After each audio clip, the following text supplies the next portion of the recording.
Well, I think the obvious one was the Adelaide Test. We honestly feel that we let that Test match slip. We thought we had a number of opportunities during that Test to go well ahead of the game, and when those key moments came up, India outplayed us, to be honest. Looking back now, we had won that Test. If you win Perth, we got outplayed in Melbourne, then you have a washout. It could have been 2-1 the other way. So it's funny in a big series of 4 Tests, 5 days a match. You go back to a couple of key moments in the very first Test match where we let ourselves down, or India outplayed us, and you get to the end of the series, and it's really hard to take. Looking ahead to Sri Lanka, how much of the group that played here in this series keeps on playing those 2 Tests? I'm not sure. We haven't spoken about that yet. We were focusing in on today. We wanted to turn up today and make a really good account of ourselves as a batting group. Fortunately, we didn't get to do that, but we'll have conversations in the next day or two, I'm sure, and you guys will decide then. Tim, how are you feeling at the moment? How are the other players feeling? What do you say to them? Yeah, we're really disappointed. We know we had some guys missing, but we honestly felt coming to this series that in Australia in particular we could beat India. But as I said, throughout the series, more often than not, when those big moments came up, Virat scored 100, or Pujara scored runs, or Bumrah bowled a great spell, and we couldn't quite get through those moments, and that's how you win Test matches, and that's why India won this series. They stood up. Their best players stood up in the big moments, or when they were falling behind in a game, one of their good players dragged them back into the contest, or when they were in front, their good players put the foot on us and took us out of the game, like they did here in Melbourne, Sydney and Melbourne. So, look, we can learn a lot from the way they went about it. We've got to make sure we do, and have a week off and come back to the Sri Lanka series, and as we've said a number of times, making sure we keep trying to get better, and everyone in our group is trying to do that, and we've got faith that the guys we've got around the team are the right guys. We've just got to keep putting some faith and trust in them, and they're learning on the job a bit, but I think we'll get there. And just with the other guys as well, like, do you have a job? Do you need to pull them up? Are they already bouncing back themselves? How are they handling it? What do you do for them? Oh yeah, everyone's different. I think this one's been slightly different. You kind of had a few days knowing that we probably weren't going to win this Test match and the series was gone. So there's always conversations going on in rain breaks, and how you can get better, and where we've lost, and what we're looking forward to as a group. So again, we get the great thing about Test cricket is in 2 weeks we get another chance to go out and play some better cricket. We know we have to play better cricket. We know India outplayed us and deserved to win this series, so we've got to accept that. We've got to be honest with that. We've got to look at the areas where we need to improve, and we'll have those chats in the next day or two. Tim, Mitchell Johnson said over the weekend that the bowlers should probably be under a bit of pressure for the next Test against Sri Lanka. It's been a long time since that was the case. He said that maybe there is merit in looking at resting someone like Mitchell Starc. Do you think that's something that will have to be considered before that next Test? I'm not too sure, to be honest. Again, we'll have that conversation in the next couple of days. I think all the bowlers are fully fit. I think our bowlers at times bowled really well in this series. At times they didn't. Sometimes that was due to the pressure they were put under by the Indian batsmen, and that can happen. But I think the group of bowlers that we've got in this team have been fantastic for Australia for quite a while now. And they didn't have their absolute best series, but it's not easy at this level, and it can happen. You'll probably start a bit more from your experience, but out this series in Sean and Usman, where does that leave Sean? Because I know that you've spoken about that problem. Yep. There's not a lot of guys with experience in the side. Yep. Where do you think he's placed looking towards this next series and the Ashes? Yeah, I don't think it was just those two. I think everyone in our top 7 didn't play as well as we would have liked. I thought Marcus Harris and Travis Head, I think Travis Head was our leading run scorer for the series, and Marcus Harris, in most innings he played, showed that he can make it at this level. He can be a very good Test player, so got some positive there.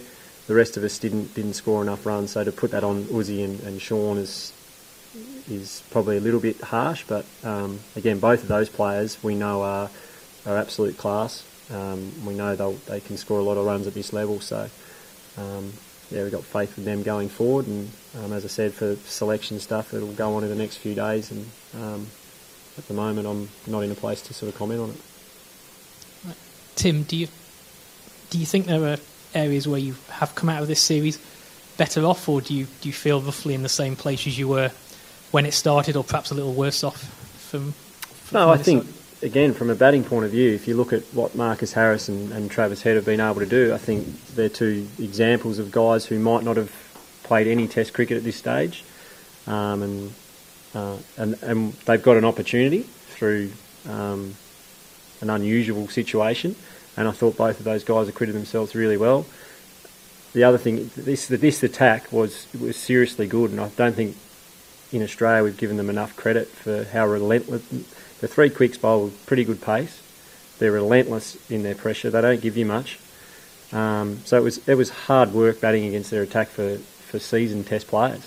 So for Marcus Harris and Travis Head in particular to show that they've got the games that can make runs against the best attack in the world, I think that's a real positive. You mentioned learning from things before and lessons. What, like in terms of like looking at the Ashes, what do you think the batsman can take away in terms of confronting like really quality bowling?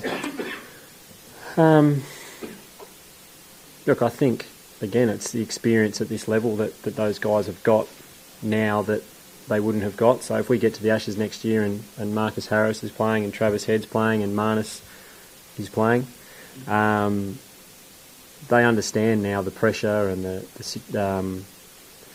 suppose the magnitude of the situation that's on them. I think you don't experience that anywhere but when you walk out into Test cricket. So for them to now have experienced that, they now go away, go home, they train, but they know what to expect and they know where they need to improve to succeed at this level. And I don't think we can look to England just yet. We've got to play Sri Lanka first, and that in itself is going to be another tough series for us. But as I said, there's some positives in now getting some of these guys some Test cricket and some experience at this level against an absolute high quality attack, which is going to hold them in really good stead for the future.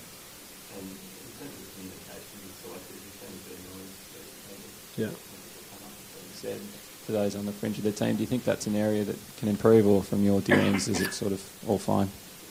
Yeah, I've personally never had an issue, so I think the selectors are doing their best to communicate with everyone. I'm not sure at times, when players get dropped from teams, they're normally not too happy, so it's a difficult situation for everyone to be in, but certainly in my experience, it's been fine.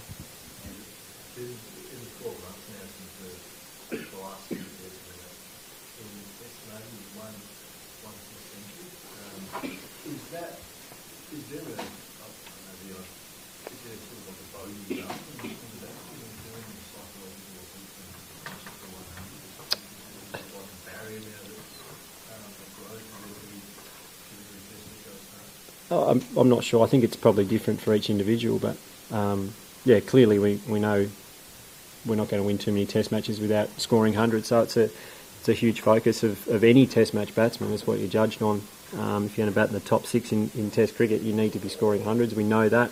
Our players know that. But yeah, maybe for some of the guys who have in their third, fourth Test match, it's hard sometimes to look and say, I haven't scored any hundreds, but as I said, Marcus Harris and Travis Head showed, and Marnus in the first innings here showed that they can score hundreds, they can score runs at Test cricket. So, I think sometimes it's difficult when it seems so far away, but there's three guys there that are one innings away from, I think, really breaking through, and we know they've got the ability to do so. We've seen that. We had so many starts as a batting lineup this series.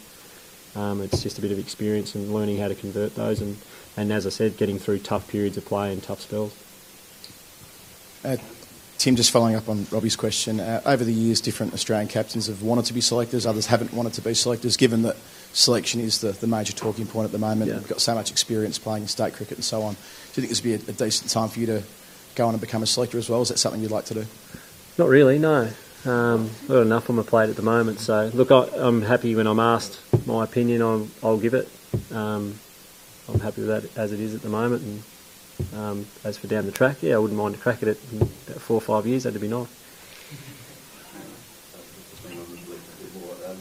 India seems to have no problem with changing the team even when they're winning it. Yep. Taking the same 11 more than one. Yep. on whether picking and sticking and retaining and building a group is better than bringing in fresh players to play a specific role on a specific surface. Just quickly. Yeah, I think you need to try and keep your squad together, but yeah, I think you need to have different options in your squad to be able to win tests on different surfaces. There's no doubt about that. So, yeah, it's ideal if you've got a team where you can keep going with the same 11 and they play well on every surface. But at the moment, in Australia, we've got a situation where we probably do need to chop and change occasionally to get the best combination of players, and I think India do that really well. And one thing that helps with that is having great depth, and they certainly seem to have that at the moment.